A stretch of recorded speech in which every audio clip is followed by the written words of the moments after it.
ይስጥልኝ ወንድሬላይን ቤተሰቦች እንደምን ከረማችሁ? በያላችሁበት ያለም ሰላም ፍቅር ጤና ከናንተ ጋር ይሁን እያልኩኝ የዶናልድ ትራምፕን የተኩስ አቁም ስምምነትን አስመልክቶና የሮት ቀን የዘለቀው የኢራንና የእስራኤልን ጦርነት አስመልክቶ መነሻ ሀሳቦችን ይዤላችሁ የመጣሁት እኔ አሌክሳንደር ዮሐንስ ነኝ።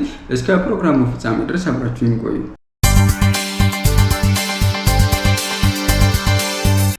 ወደ ዝርዝር ጉዳዮችን ከመግባታችን በፊት ማለት ነው እንደተለመደው ላይክ፣ ኮሜንት፣ ሼር ማድረጋችሁን እንዳትረሱ ማለት ነው። እንደምታውቁት እንግዲህ የእስራኤል የሰርፕራይዝ ጥቃት ማለት ነው ጁን 13 ከጀመረ በኋላ ማለት ነው ላለፉት 12 ቀናት ሁለቱ ሀገራት ጦርነት ላይ ነበር እየከረሙት ማለት ነው እና ሰኞ ወደ ማታ አካባቢ ጁን 23 ዶናልድ ትራምፕ እንግዲህ የተኩስ አቁም ስምምነት መደረጉን በሁለቱ ሀገራት መደረጉን ማለት ነው ሶሻል ሚዲያ ላይ ፖስት አድርጎ ነበር ማለት ነው እና እንግዲህ ይሄ የሱ የተኩስ አቁም ስምምነት ወይም ደግሞ ስምምነት ሁለቱ ሀገራት አድርገዋል ብሎ ያስቀመጣቸው ክራይቴሪያዎች ምንድነው? እሱ ይሄንን ፖስት ካደረገበት ከ6 ሰዓት በኋላ ማለት ነው አንደኛው የኢራን ለ12 ሰዓት ምንም አይነት ተኩስ እንዳታደርግና በቀጣዩ 12 ሰዓት ደግሞ ኢራን ማለት እስራኤል ታቆማለች ማለት ነው እና ይሄ ማለት በውስጡ ባይ ዲፎልት ማለት ነው ለእስራኤል የ12 ሰዓት ጋፕ ሰጥቷቸዋል ማለት ነው። ስለዚህ ኢራን ያላት ኢንተርቫል እንግዲህ ተኩስ አቁሙን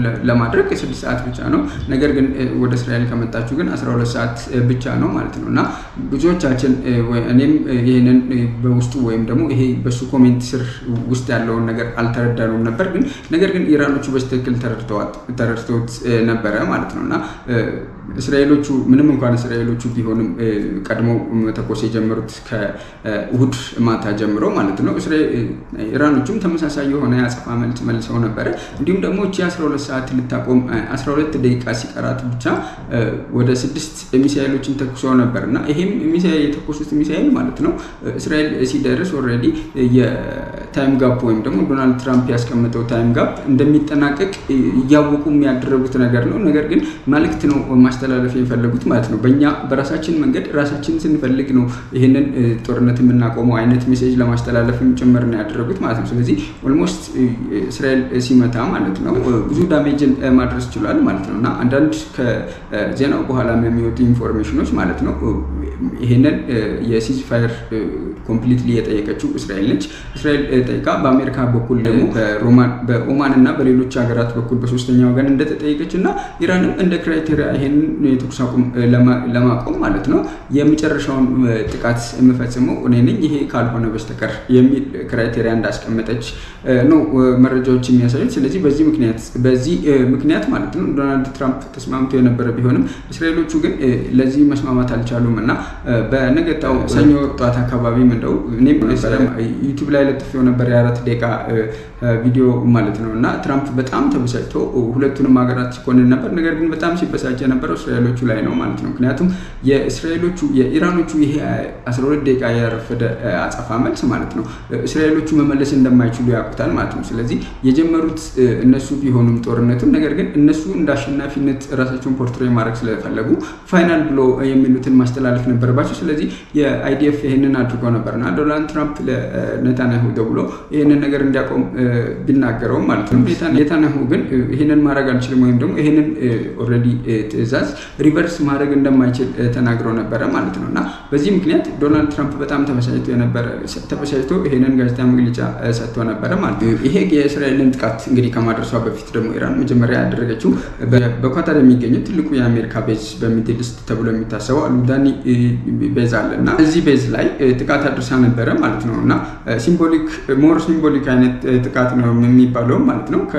ይሄንን ጥቃት ከማድረሷ ከ12 ሰዓት በፊት ማለት ነው ለኳታር መንግስትም ሆነ ለአሜሪካ መንግስት መልእክት ልካለች። ስለዚህ ኢቨን ዶ መልእክት እንኳን ባትልክና ድንገተኛ እንኳን ጥቃት ቢሆን ማለት ነው እዚህ ኤርቤዝ ላይ ወይም ደግሞ አልኡዴድ ኤርቤዝ ላይ የነበሩ ወደ 40 የሚጠጉ የፋይተር ጀቶች ማለት ነው ከሳምንት በፊት ነው እንግዲህ አሜሪካ ያስነሳቻቸውና ወደ ሌላ ቦታ የወሰደቻቸው ምናልባት ወደ ሳውዲ ያለው የጦር ካምፕ ላይ የወሰደችው ማለት ነው። ስለዚህ ሞር ኦፍ ሲምቦሊክ አይነት ጥቃት ነው ማለት ነው እና ጥቃቱንም ስታደርስ አሜሪካ እንግዲህ እሑድ ዕለት የጣለችው 12 ቦምብ ነው። የቢቱዎቹ 12 ቦምብ ነው የጣሉት። ስለዚህ ኢራንም 12 ሚሳኤል ነው የተኮሰችው ማለት ነው። ነገር ግን ያን ያህል ሲግኒፊካንት የሆነ ነገር እንደሚያመጣ ሳይሆን ጀስት ማድረግ ይችላለሁ ወይም ደግሞ ሞር ሲምቦሊክ ወይም ደግሞ ሞር ለዓለም አቀፍ ኦዲየንሱ ማለት ነው መልእክት ለማስተላለፍ ጭምር ማለት ነው ጭምር የታሰበ አይነት ፕሮፓጋንዳ እንዲሁም ደግሞ ለሀገር ውስጥ ኮንሰምፕሽን ኦዲየንሱ ማለት ነው የሚውል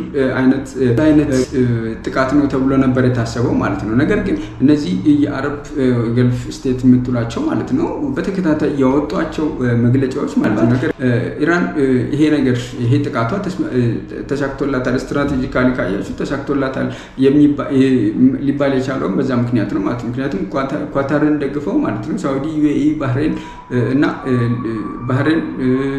ግብጽ፣ ሊባኖስ እንዲሁም ደግሞ የፒኤልኦ አመራርም በተጨማሪ ጋዜጣዊ መግለጫ ሰጥተዋል። የኳታርን ሶቨርን ናሽናል ሶቨርኒቲንም የሚጋፋ ነው ብለው ነው እንግዲህ መግለጫ ያወጡት ማለት ነው እና ይሄንን ስታዩና ነገር ግን ባለፈው ሳምንት እሑድ ዕለት ለምሳሌ አሜሪካ ይሄንን ቤዝ ስትጠቀምበት ነበረ። ከዛም በተጨማሪ ይሄንን ቤዝ ማለት ነው ኢራቅን ለማጥቃት፣ ሊቢያን ለማጥቃት፣ ሱሪያን ለማጥቃት እንዲሁም ሶማሊያና ሱዳንን ለማጥቃት አሜሪካ ተጠቅማበታለች። አሁንም ለእስራኤል እንደ ሰፕላይ ቼን ሆኖ የሚያገለግል ትልቅ ቤዝ ነው ማለት ነው እና ይሄ ሁሉ ሲሆን ግን አሜሪካ ይሄንን ሁሉ ስታደርግ ማለት ነው አንዳቸውም ገልፍ ስቴቶች መግለጫ ይሄንን ተቃውሞ አልሰጡም። ምናልባት ከነዚህ ሁሉ ገልፍ ስቴቶች ተለይታ የወጣችው ወይም ደግሞ በብቸኝነት የወጣችው ኦማን ብቻ ነች ማለት ነው። ኦማን ትክክለኛውን ለዚህ የኳታር ኢራን ላደረሰችው ኳታር ጥቃት ማለት ነው ተጠያቂ ያደረገችው እስራኤልና አሜሪካንን ብቻ ነው እንጂ ሌሎቹ በጠቅላላ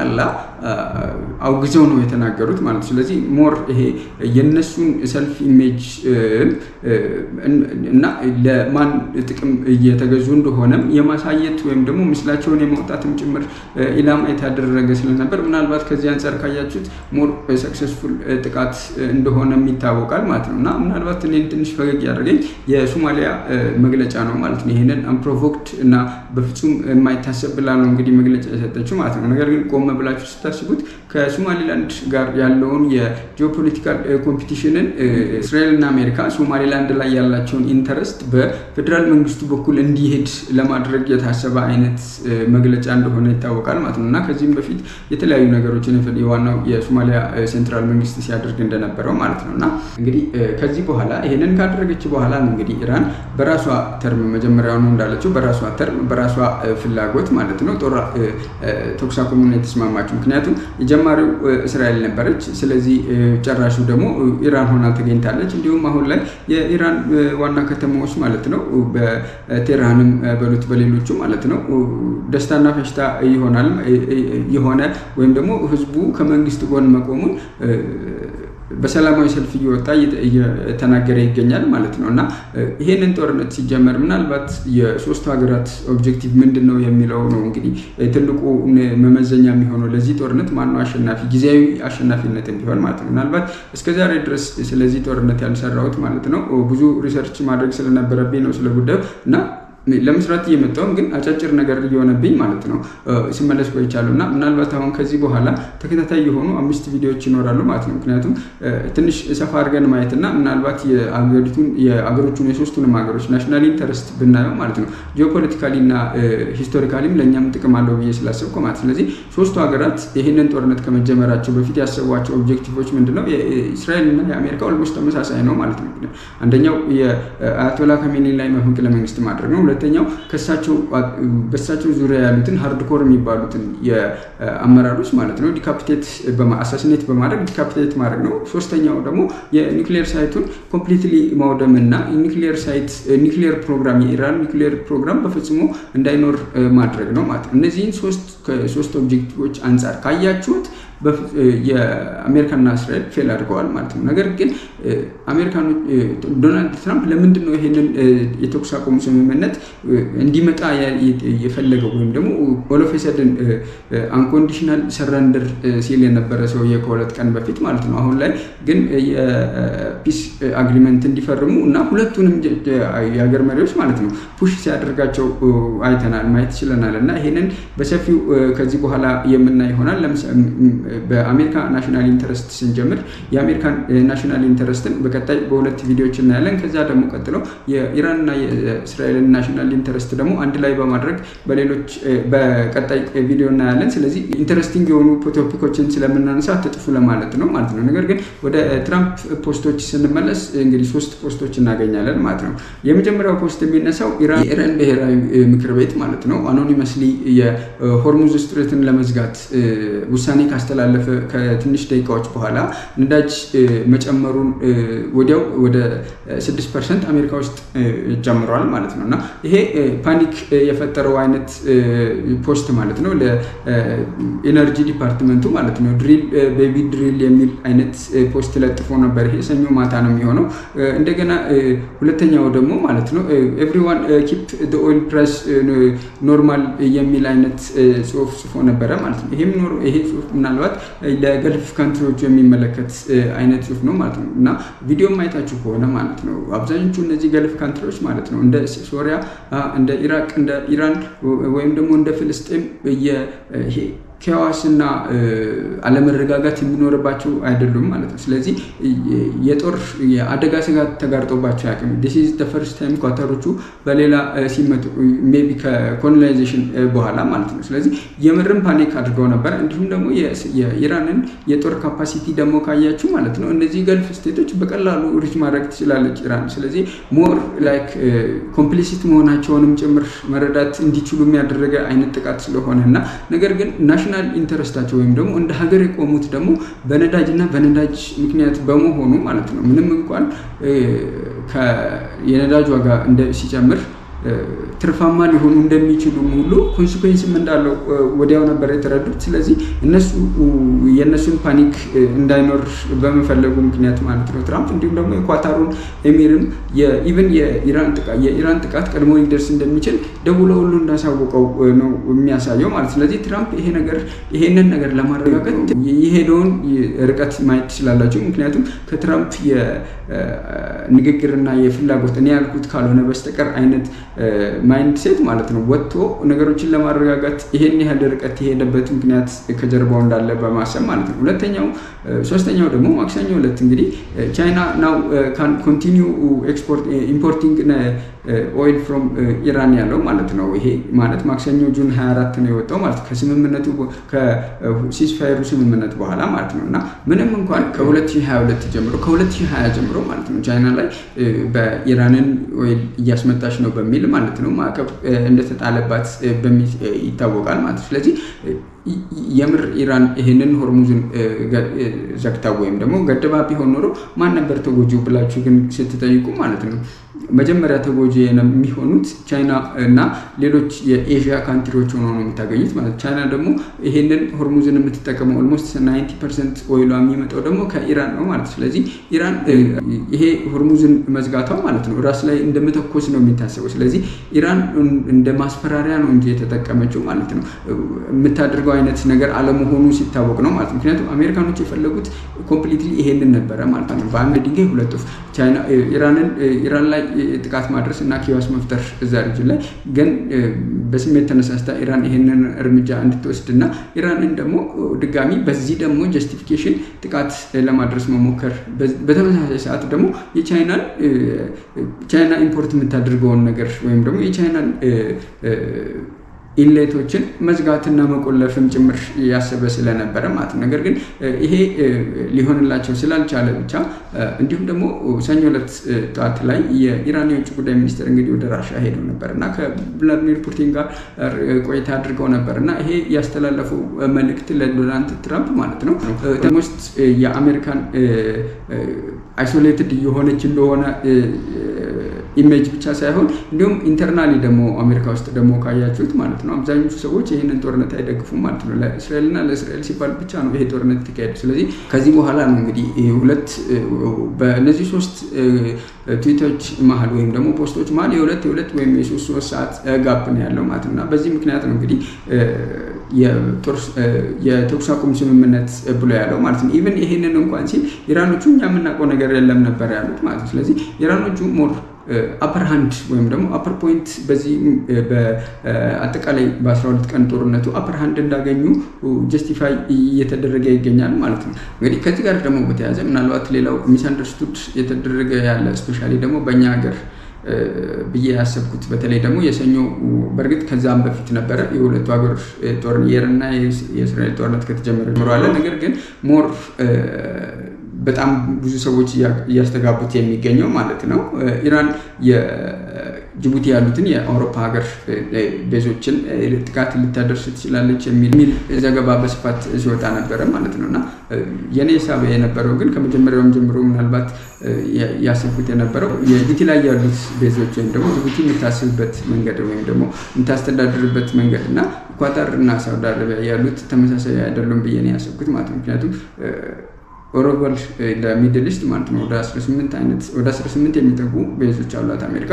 እነዚህ አብዛኞቹ ቤዞች ማለት ነው አሜሪካ ከነዚህ ቤዞች ተነስታ የፈለገችው ሀገር ላይ የፈለገችውን ጥቃት ስታደርስ ቆይታለች፣ የተመዘገበ ሪከርድ ስለሆነ። ነገር ግን ምንም እንኳን ጅቡቲ አነስተኛ ብትሆንም ዲቴል ምናልባት እንግዲህ ውላቸው ወይም ስምምነቱ ምን እንደሆነ አላውቅም። ነገር ግን ጅቡቲ ይህንን ልትፈቅድላቸው አልቻለችም። ወይም ደግሞ ጅቡቲ ይህንን ከጅቡቲ ተነስተው የአሜሪካ ለምሳሌ የአሜሪካ ቤዝ ጅቡቲ አለና ከጅቡቲ ተነስተው ግን ሌላ ሀገር ላይ ጥቃት ሲያደርስ እስካሁን አላየንም ማለት ነው። እና ይሄ ደግሞ የሚያሳያችሁ ምንድነው ኢራንም ጅቡቲ ድረስ እንደማትመጣ ወይም ደግሞ ጅቡቲ ያሉት ቤዞች እና ኳታር ላይ ያለው አልኡዴን ቤዝ ማለት ነው ተመሳሳይ አይነት ሮል እንደሌላቸው ኢራኖቹም ተረድተው የሚያደርጉት ነገር ስለሆነ ብዬ ስላሰብኩ ማለት ነው። ምናልባት ለዚህ ደግሞ ማሳያ በጣም ትልቁ ብዬ የማስበው ማለት ነው የምታስታውሱ ከሆነ የሰሜኑ ጦርነት ጊዜ ማለት ነው የአፍሪኮሙ መሪ የጅቡቲን ቤዝ ተጠቅመው ማለት ነው የሬስኪው ሚሽን ፈጽማለሁ ሲል ተናግሮ ነበር እና በዚህም ወዲያውኑ የጅቡቲ የውጭ ጉዳይ ሚኒስትር እንደማይሆን ተናግረው ነበር እና እንዲሁም በተጨማሪ ደግሞ ካያችሁት አምና ላይ የተጀመረው ይሄ ኦፕሬሽን ፕሮስፐሪቲ ማለት ነው ሁቲዎችን የማጥቃት ዘመቻ ማለት ነው ወደ 11 ሀገራት ነበር መጀመሪያ የተሳተፉበት ማለት ነገር ግን የአሜሪካዎቹም ሆኑ ሌሎች የአውሮፓ ሀገሮች ቤዞች ማለት ነው ከጅቡቲ ተነስተው ምንም አይነት ጥቃት አላደረሱም ወይም ደግሞ ጅቡቲን እንደ መነሻ እንደ ሰፕላይ ቼንም በሉት ማለት ነው አልተጠቀሙም። ምክንያቱም ደግሞ ጅቡቲ ስላልፈቀደችላቸው ማለት ነው። ስለዚህ ኢራኖቹም ይሄንን ነገር ኮንሲደር ያደርጋሉ ብዬ ስላሰብኩ ነው። ምናልባት በእርግጥ ልክ ነው ለወርስት ሴናሪዎች ሁሉ መዘጋጀት አስፈላጊ ሊሆን ይችላል። ነገር ግን ከአለው ነባራዊ ሁኔታ ግን አንጻር ጅቡቲ ድረስ ይመጣሉ ብዬ የሚል ግምት አልነበረኝም ማለት ነው። እና ከዚህ ጋር እንግዲህ ተያይዞ ምናልባት ሊካድ የማይችለው ነገር ይሄ ጦርነት ከጀመረ ጀምሮ የነዳጅ መጨመርን ማለት ነው እና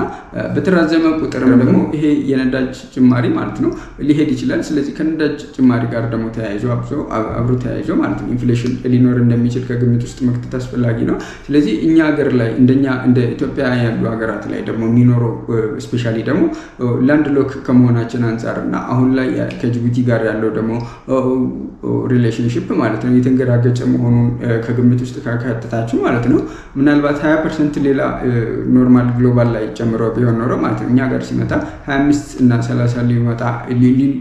30% ድረስ ጭማሪ ሊኖረው እንደሚችል ከግምት ውስጥ መክተቱ እና በዚህም ምክንያት ደግሞ ስጋት ሊኖር እንደሚችል ኮምፕሊትሊ አንደርስታንድ አድርጋለሁ ማለት ነው። ነገር ሌላው ጥያቄ ከዚህ ጋር መነሳት ያለበት ብዬ የማስበው ማለት ነው ከዚህ በፊት ከነበረው የኢትዮጵያ አደጋ ማለት ነው በነዳጅ ምክንያት ከሚመጣ አደጋ አሁን ላይ ደግሞ ሞር ኢትዮጵያ ቨልነራብል ልትሆን ይችላለች ማለት ነው እና ብዙ ጊዜ እነዚህ ተንታኞች ደግሞ ይሄንን ጥያቄ የመመለስ ፍላጎት ወይም ደግሞ ለምን ለሚለው ጥያቄ ማለት ነው ምክንያት ሲያስቀምጡ ብዙ ጊዜ አላይም ማለት ነው በጅቡቲ መመታት ምክንያት አደጋ ሊደርስብን ይችላል፣ ነዳጅ ሊጨምር ይችላል፣ በዚህ ምክንያት እንጎዳለን የሚለው ትንታኔ ሙሉ ኮምፕሊትሊ ትክክል ነው። ነገር ግን ኢትዮጵያ ሞር ቮልነራብል አሁን ላይ ለምን ሆነች የሚለውን ጥያቄ ደግሞ ማንሳት መቻል አለብንና ለዛ ደግሞ መልስ መስጠት አስፈላጊ ነው።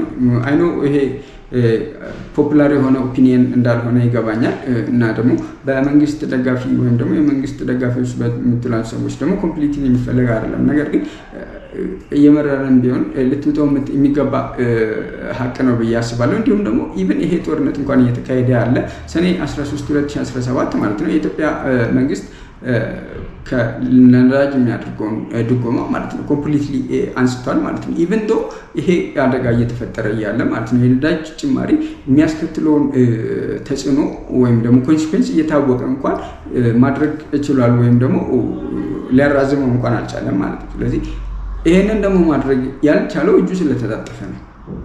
ሌላ ምንም ይሄ መሸፋፈኑ አስፈላጊ አይደለም። ምክንያቱም ይሄ የሆነው በአይኤምኤፍ ዲል ምክንያት ነው ማለት ነው።